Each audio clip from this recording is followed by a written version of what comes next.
其他的疾病。台湾呢、有超过70%人睡觉是会打呼，而且啊，这70%里面哦，超过30%属于什么？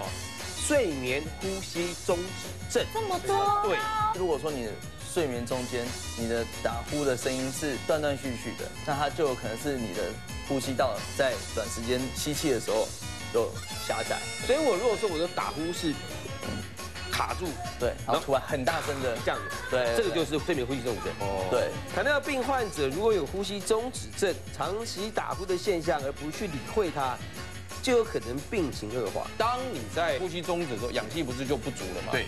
那氧气不足的时候，它首先它就会通知心脏，那心脏在想说啊，是啊，可能我要怕我搞，它就猛打。但是最后你没有氧气的时候呢，它就会让你醒过来。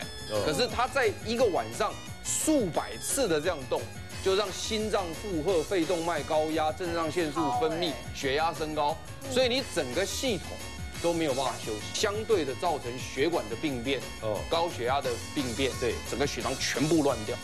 而今天还要带来改善打呼的瑜伽运动，让你远离打呼困扰。手肘往中心方向夹进来，感觉你的肩胛骨往内收紧。3，要呼吸。2，这是背的动作。1，好，慢慢放松。好，先躺下来，头顶轻轻的碰到地板，胸腔是打开的。3，胸腔抬高。2，胸腔再抬高。1，慢慢的躺下来，这样子你的呼吸会比较顺畅。欢迎收看《时代有健康》，健康最实在。欢迎今天的3位特别来宾，先欢迎第一位逸轩，第二位文明哥，第3位爱丽丝。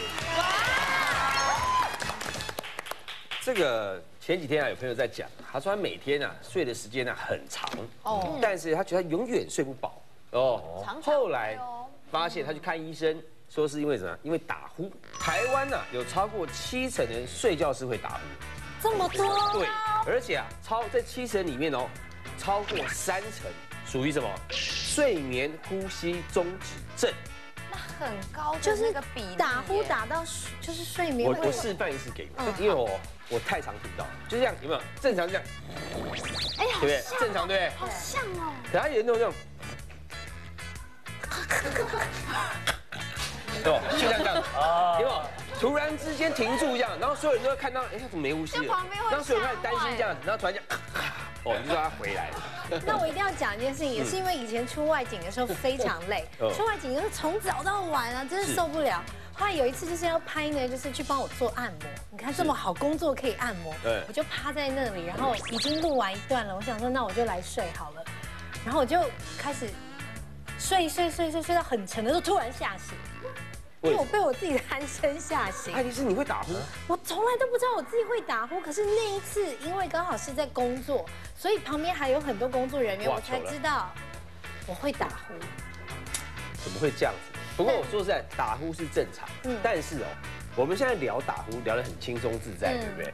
我告诉你哦，每打呼的人呢，每3个人呢，他就有机会去罹患什么病的风险？什么样的病呢？严重打呼不就医的人会导致什么？高血压。哎呦，这么离谱！还没有，糖尿病。现在文明哥脸色沉重了。第3，你听了你才知道沉重，性功能障碍。还好这个我没有问题。所以说，光是一个打呼，我们认为说这是大家70%都会打呼嘛，对不对？甚至呼吸中止症，大家觉得好好玩哦。你这太威胁论了吧？不是威胁，真的有资料的。完全有那种完全不打呼的人。也有。我觉得我就是哎，你不要这样想，你不要这样想，因为你自己不知道。真的吗？对，自己不知道。我以前从来不知道女人会打呼，甚至像这种美女会打呼，不可能，美女不会打呼的。对。结果我有一次真的把一个妹真的像爱丽丝这样，就轮廓很清楚、很漂亮。然后你知道打呼的人哦，他就是你如果不听声音，你会觉得打呼的人像死掉，好重有没有？哇塞！我早上你这睡被打呼声吵醒，你就看到一个没有办法置信的一个画面，就是好美、好性感的美女，而且你这么近距离看她，人都是有焦距，你知道吗？脸颊比较清晰，鼻子比较稍微模糊一点，她躺在那边。这样吗？是这样吗？对，然后接下来你就看回想，我昨天喝到假酒了，对不对？你太没礼貌，你很坏，谁睡觉是美的啊？我跟你说，其实最可怕的是什么样？我们常常在跟另一半人在睡觉的时候，一直在抱怨旁边这个人在打呼，对，就搞半天你自己也在打呼，但是你不知道。但是你知道有一个报道吗？我那时候印象很深刻，是一个英国所做出来的研究报告。他讲说，如果你的枕边人是会打呼的，这个呼声呢，其实就跟你家住在机场旁边一样的道理。哦，对，有这种。对，然后呢，这个就是你长期下来，每天一直在这个声音下面，你久了以后，你很容易罹患，就是可能比如说精神上面的疾病，或者是心脏上面的疾病。真的假的？我那时候就因为这个原因拿去给我男朋友看，就说我们分手好了，就是啊。结果你也有啊？今天不是谈最瞎的分手理由哎。因为我那时候就觉得天哪，这会危害到我的生命哎。我这个要好好研究一下。你要研究一下，因为听说对身体很不好。不过今天这一集啊，好是这样，我们这是可以克服。嘿，对不对？借由一些运动呢，或者就诊，我们可以把这打呼的坏毛病把它戒掉。哦，当然要讨论这个之前，我们现在进入我们第一阶段的测验。好，3位加油。好的，在比赛进行之前，先来介绍我们今天的专家。耳鼻喉医师周泽宇周医师，来，可兰，麻烦你。好，仔细听哦。第一题，请问，睡觉的时候呢，如果出现断断续续的打呼声，就有可能是罹患了睡眠呼吸中止症。对或错，请抢答。爱丽丝，请作答。错，恭喜你答错啦！长时间打呼呢，并且患有睡眠呼吸中止症的人，最多呢有可能在睡眠中为了恢复呼吸，要醒过来数十次。对或错，请抢答。逸轩，请作答。我觉得应该是对，确定？恭喜你答错了。请问糖尿病的患者呢，如果患有呼吸中止症，长期打呼的现象而不去理会的话，可能造成病情恶化。等我。对不起，我还没讲啊，还没讲啊，好紧张。对或错，请抢答。文明哥，请作答。真是你。会。恭喜你答对了。Yes。哎呦，小小。好，请问睡觉的时候打呼声音比较大的人呢，表示他呼吸不顺，脑中缺氧。年纪大了之后，也比较容易罹患失智症。对或错，请抢答。爱丽丝，请作答。他刚没有讲，他刚只有说糖尿病、心脏病还有。对，这里没有提示啊，没有提示到，所以我觉得是错。恭喜你答错了。我好没自信哦，所以会失智症。高血压的患者呢，同时有打呼的现象，平常呢只要多注意血压的控制，就能改善打呼的问题。对或错，请抢答。逸轩，请作答。错，确定？恭喜你答对了。哦，不会吧？好，爱丽丝最后一题了。好。哎，你不要按啦。请问你老公在家是吧？打呼声呢，经常会突然中断，之后呢又鼾声大作的人，比一般人更容易发生脑中风。对或错，请抢答。文明哥，请作答。答对会中风哦。对。确定？确定哦。你确定？错。到底是对还是错？很紧张。没有，我是脑袋里面自己在想，哦对，然后自言自语就讲出来，你们听到了这样，其实是错。什么错？确定吗？失智了，还有失智。确定吗？你想想看题目嘛，到底是对还是错？完了，失智症。对，快点。对。好，答案是。恭喜文明哥答对了。好，我们来看一下第一题哈，出现断断续续的打呼声，就有可能是罹患睡眠呼吸中止症。周医师，到底是什么样子的打呼声，你去判断它就是睡眠呼吸中止症？我们一般来讲说，如果是你长时间的一个低沉声音，这样呜的那个声音，因为我们睡觉本来就是会呼吸，本来就是会有一个共振的声音、共鸣的声音，这是正常的。但是如果说你的睡眠中间你的打呼的声音是断断续续的，然后会有应该说是它是一个不规则的一个状态，那它就有可能是你的呼吸道在短时间吸气的时候有狭窄的情况发生，那我们这个就是一个比较危险的状态。所以我如果呼吸中止症，所以我如果说我的打呼是频率是这样，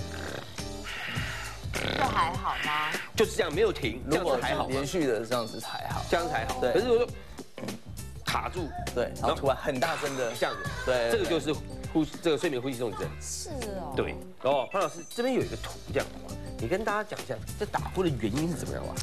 我们打呼主要2个情形，一个就是我们这个呼吸道里面的这肌肉太过松垮，太过松垮，太松垮了。所以你想想看你比如说你本来一个管道它那个墙壁都非常的这个坚硬的话，它管道永远就是这么宽。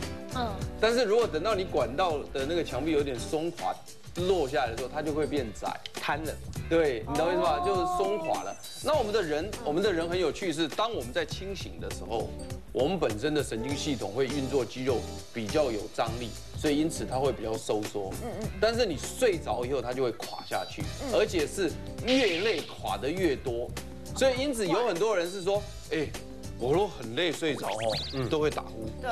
哦，有。因为为什么？因为他很累的时候呢，他全部放松以后呢，他那个肌肉就垮得更厉害。那或者有的人说，我长啉烧酒醉，喝醉了，打呼很大。为什么？因为呢，酒精会放松肌肉，整个瘫下来。所以第一个打呼的原因就是我们人的肌肉张力不足，造成了松垮。那这个松垮就会造成呼吸道狭窄而产生打呼，因为我们空气经过一个比较狭窄的气道的时候，就有点像吹笛子一样，那个松垮的肉会震动，所以产生打呼。那所以跟年纪有关。哎呀，您针对我正要讲这句话。突然娘起来。所以逸轩，我跟你讲你年纪到了就会打呼了。就是现在还没。我不知道，现在应该开始会了。一定年纪大就会松垮吗？所以不管几岁，几乎会这样，就是因为你松垮以后它就会。那另外一种情况是呢，先天在呼吸道结构就有产生问题的。你比如说，我举个例子来讲，比如说这个鼻中隔弯曲，对不对？那它因为弯曲一边以后，本来那个洞本来这样干这么宽了，弯曲又变窄了，它这时候就可能会震动，所以这都是很难。那刚刚姿势呢是有趣的，就是说我肌肉松垮的时候呢，如果刚好那个肌肉是我松垮的位置，那就垮得更多。比如说举个例子，我这个是大舌头，那我大舌头，我若这样躺的时候呢，那舌头刚好往下掉，那一掉呢就刚好挡住这个气道，因为这个舌头会往下掉嘛，一掉就刚好挡住气道，它就会震动了。有没有？对，了解吗？那你如果侧躺的话，它就不会直接往这边掉，它会往侧掉。对稍微就好一点。所以就说呢，你如果狭窄的不是很厉害的话呢，侧睡确实是会减低一些，或者是就是你不要这样究竟还有什么方式可以改善打呼嘞？广告回来告诉你。狭窄的不是很厉害的话呢，侧睡确实是会减低一些，或者是你把它垫高，就是说你不要这样然后你把它垫高，所以很好玩哦。有的人是这样他坐着睡的没问题，就是呢虽然是打呼，但是呢他不会醒过来。但是他只要一躺下去呢，就全部塞住，他就醒过来。太累，对不对？或者喝酒，这个就瘫下来嘛。对。那这个跟这个呼吸中止症又是什么问题？中止是全部塞住。那个，当它狭窄的时候呢，空气只要有过去，它那个就会震动，是声音。那但是如果全塞住，空气不进的时候，死掉了，就终止了，就气体没有进去。对，我知道中止。然后呢，好，那脑袋的氧气开始被使用，剩余的氧气被使用，然后等到剩余的氧气使用不够的时候，立刻他会打电话 call 中枢，就是他为了要活下去，所以他会有一个保护机制，就立刻让你醒过来，所以你马上会醒过来。对，那你醒过来之后呢，那个张力就开始增加，所以肌肉你会移动位置方向，然后让气进来。那气只要一进来，你的氧气得到氧气，对不对？继续又再睡下去。所以你是产生在一个断断续续的过程当中，但是你的清醒并不是那么清楚，所以你是模模糊糊的这样睡，但是睡了个了半天呢，还是很累，对，屁用都没有。为什么呢？因为我们的睡眠今天没有办法讲睡眠，睡眠它是有一个 cycle 的，对，那这个 cycle 如果没有完成的话呢，你就得不到适当的休息，所以他每次要进入一个特殊的这个循环的时候就被醒过来，一个经过去又被醒过来，所以你永远都在这个表面上鬼混，但是事实上我的睡眠是必须要深进去再上来，深进去再上来的。那你都在外面鬼混呢，就等于没用。这样很严重，非常严重。对啊，我们不是不要睡着，你本来累。再去睡觉，睡不好更累，对，更累更打呼，更睡不好，就一直恶性循环下去。对啊，我都很严重。对啊，所以要赶快去看周医师啊。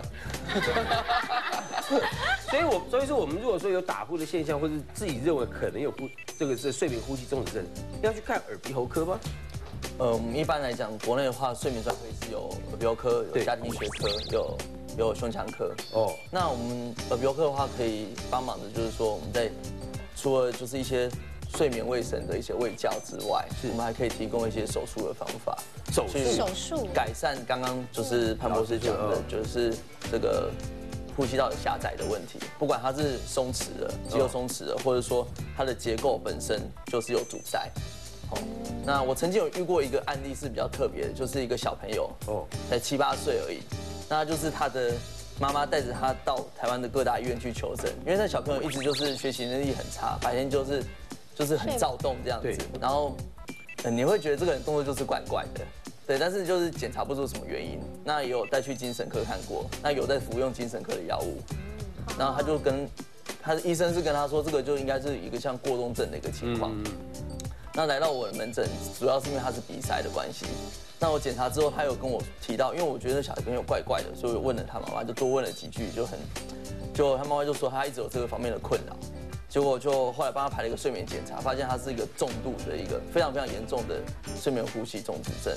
哎呦，那就经过手术之后，就把他的扁桃腺做一些切除，腺样体做一些切除，然后就是口咽的部分做一个整形的手术之后，让他改善非常多。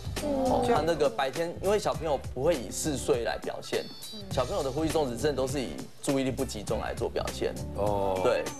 打呼并且有睡眠中止症的人，最多有可能在睡眠中为了恢复呼吸醒过来数十次，是错的。不是吗？不是吗？哦，不是，他因为醒过来是数百次，所以数十次太数百次了，数十次太 underestimate。数百次，对，好可怜哦。一个晚上最多也才8个小时。对啊，因为但是他起来的时间很短，就是几秒钟又在睡觉，几秒钟在睡觉，所以他就是昏昏沉沉这样睡。所以我刚刚画那个图，其实你要看清楚，就这样一直晃，几乎几百次啊。对啊，我是不是就是这种人呀？你很累吗？没有，我每天都在累，而且我睡不好。我不晓得是不是了。那你刚刚可能是哦，对啊。看，这叫友情啊，是不是？大家劝的嘞。好，第3题。糖尿病患者如果有呼吸中止症、长期打呼的现象而不去理会它，就有可能病情恶化。原因是因为说呢，当你在这个睡眠中止的时候，就是呼吸中止的时候，氧气不是就不足了吗？对。那氧气不足的时候，它首先它就会通知心脏，对，说呢，大哥啊，氧气来拢不怕来，那心脏在想说啊，是啊，可能我怕不搞。他就猛打，对，那猛打，那肺脏也接到讯息，肺脏说啊，你来龙博氧气来，那肺脏血流也在增加，所以它就会在不知不觉当中增加心脏的跳动，对，那压迫肺动脉，因为我们要拿氧气是小循环，因为我们有一个大循环，一个小循环嘛，所以我们要拿氧气是靠小循环过去，小循环过去是跟肺动脉有关系，所以因此呢，肺动脉这边就会产生高压，肺动脉高压，然后再成心跳增加。然后呢，那个所谓的压力素增加，就是肾上腺素增加，所以血压就会飙高。那但是最后你没有氧气的时候呢，它就会让你醒过来。可是它在一个晚上数百次的这样动，就让心脏负荷、肺动脉高压、肾上腺素分泌、血压升高，所以你整个系统都没有办法休息，所以一定相对的造成血管的病变，高血压的病变，对啊，然后这个比如说中风的几率都全线在增加当中。然后呢，由于整个内分泌系统改变，包括肾上腺素的分泌，所以使得胰岛素的敏感性等等，整个血糖全部乱掉。难怪哦，全部乱掉。我看起来在睡觉原来这么忙哎。对，非常忙，对，不是被你搞的，因为你没有氧气进来啊。那你的内脏都没有在休息。对啊，因为你我又不见得一定是这样，我还没去看医生，干嘛讲我？可怜。哇哦，原来打呼不仅会影响别人，还会造成严重的疾病。接下来要教大家怎么做可以减缓打呼的情形哦，马上来测验看看喽。睡觉会打呼的人在睡前2个小时做什么样的活动可以减缓打呼的现象呢 ？A 是唱歌 ，B 是慢跑。A 或 B， 请抢答。文明哥，请作答。A， 恭喜你答对了。真的吗？对不对？慢跑也会增加肺活量，你就这样讲。不行，我跟你讲，睡觉前运动，你会那个代谢比较快，会很难睡。待会听专家怎么讲，好不好？第2题。好，第2题，睡前喝什么饮品有助于畅通呼吸道，减缓打呼的状况发生呢 ？A 是优酪乳。B 是蜂蜜水 ，A 或 B， 请作答。爱丽丝，请作答。蜂蜜水，恭喜你答对了，耶！终于答对1题了。有分了。好，下一题，睡觉时怎么做可以减缓打呼的现象呢 ？A 是把枕头来垫高 ，B 是大字的睡姿。A 或 B， 请抢答。逸轩，请作答。这是送分题吗？当然是 A。A 哈。好，恭喜你答对了。最后一题，平时多做哪一种运动也可以减少打呼的现象呢 ？A 是弹舌，像这样子。B 呢是叩齿。A 或 B， 请抢答。逸轩，请作答。弹舌吧。好，恭喜你答对了。哎呦喂呀！不要喝那什么恶心的鬼了。好，我们来看一下哦。这个睡前2个小时做什么样的活动可以减缓打呼的现象？是唱歌哦，周医师，唱歌是有效吗？这个唱歌的话分为2个层面，就第一个是刚刚提到的，就是可以增加肺活量，练歌。那第二个就是说，我们在唱歌的时候，我们的口腔还有口咽的肌肉都在用力。对，那你长时间的下来的话，可以训练它的肌肉张力，那就对于这个睡眠的时候的松弛的情况可以改善。所以唱歌是会有帮忙。老师，蜂蜜水真的是对呼吸道有帮助吗？老师，蜂蜜水真的是对呼吸道有帮助吗？其实不是这样子，他这一题出的就是有趣了，就是说他出题的人认为就是说是，因为优酪乳含糖分比蜂蜜水来的高，所以喝下去之后可能会造成胃食道逆流，睡前喝。那当然就是说，其实事实上以蛋白质含量来讲，优酪乳蛋白质含量也比蜂蜜水来的高得多。对啊，所以你喝进蛋白质以后，也会促进胃酸的分泌。哦，所以在睡前喝了太多蛋白质的东西或者含糖高的东西，不好的，它可能会造成胃食道逆流更严重。哦，那这时候当然。这个它越容易醒过来，或者伤害到这个呼吸道等等。哦，那但是很好玩的是，最近的科学家有研究，就是小朋友如果感冒咳嗽，或者是有咳嗽在睡眠会惊醒的话，睡前喝一点点蜂蜜，好像可以降低咳嗽。对，这是最新的医学研究发现。不是拜一下晨沐就好了吗？它大概不超过半年，而且好几天。第4题，这个弹舌的运动比叩齿要来得好，因为这个原理跟唱歌一样，那我们弹舌是里面的软组织在运动，它可以减少它的这个软组织的这个松弛的问题。那我们叩齿它其实就是一个比较关节性的骨骼的一种运动而已，那不是口咽内部的一种运动，所以就比较关联性比较低。好的，我们现在请这个齐慧宣布一下积分是多少。好，这个回合的积分，我们的逸轩很厉害，有3分，文明哥也是有3分，爱丽丝只有1分，所以爱丽丝要我们的小鱼干汁。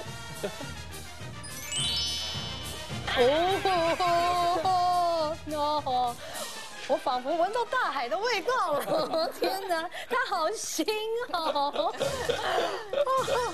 我们今天现在虽然是中段的，跟大家介绍一下，如果说今天总积分赢的人是可以赢到这本书。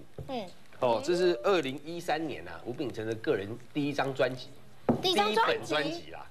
里面有50道菜，这本书来的，是用电锅呢教你呢简简单单轻松变成大厨。哇 ，OK， 3位要继续加油喽。好，刚刚既然讲到说运动可以改善我们的打呼，是时候我们就来动一下吧。好，马上进行我们的健康动一动。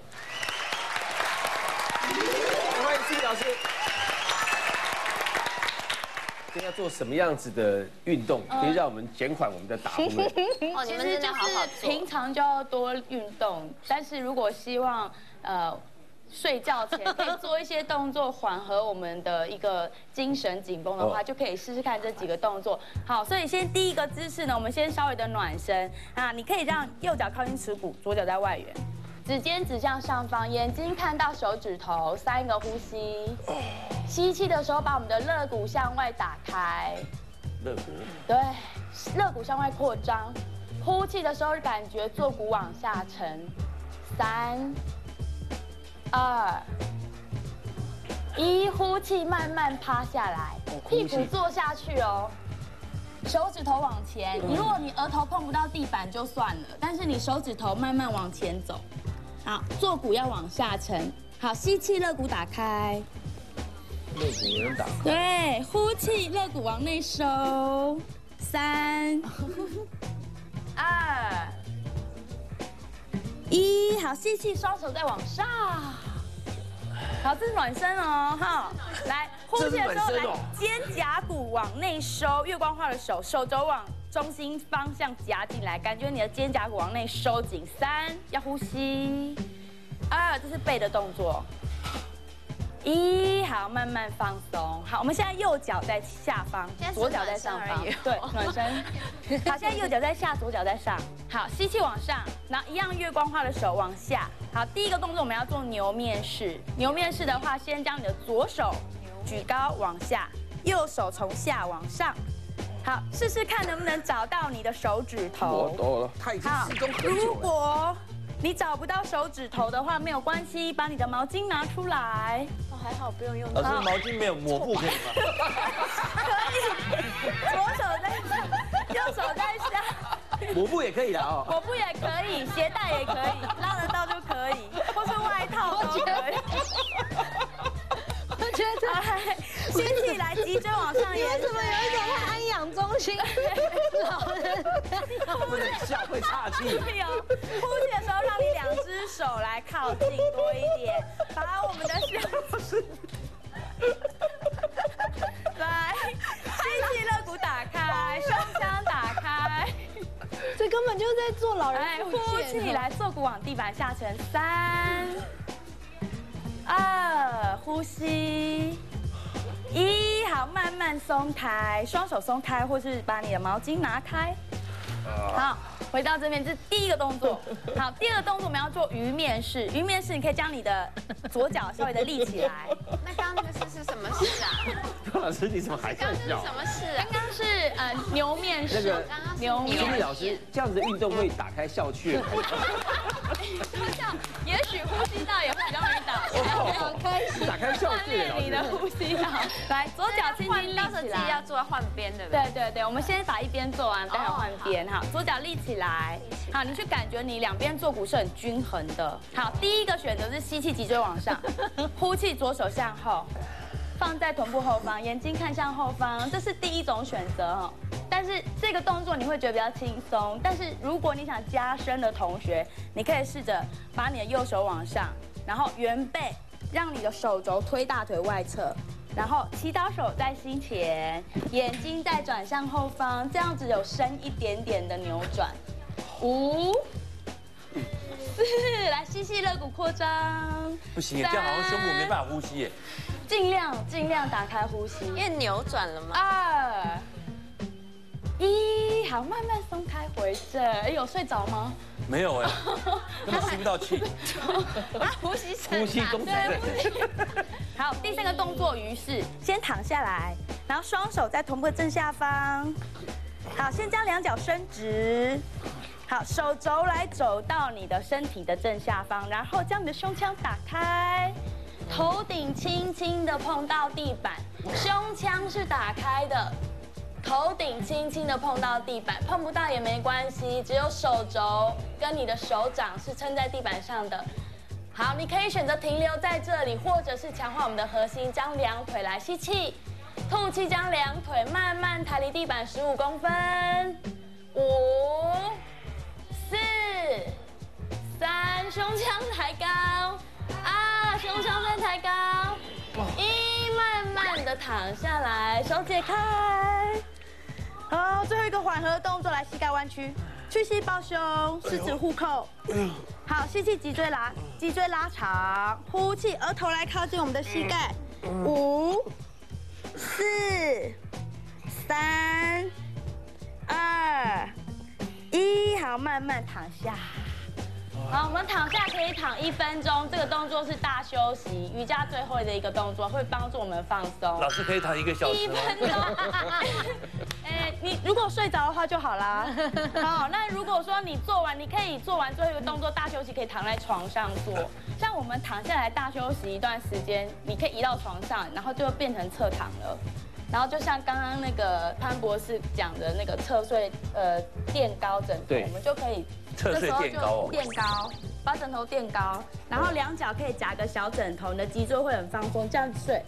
把的头会垫高一点，然后侧右边睡，是这样子，你的呼吸会比较顺畅，这样会比较好睡。这样子回去大家睡觉之前稍微做一下这样子舒缓的运动，事实上对改善这个打呼声有帮忙的。我们刚才谢谢这个 Cindy 老师。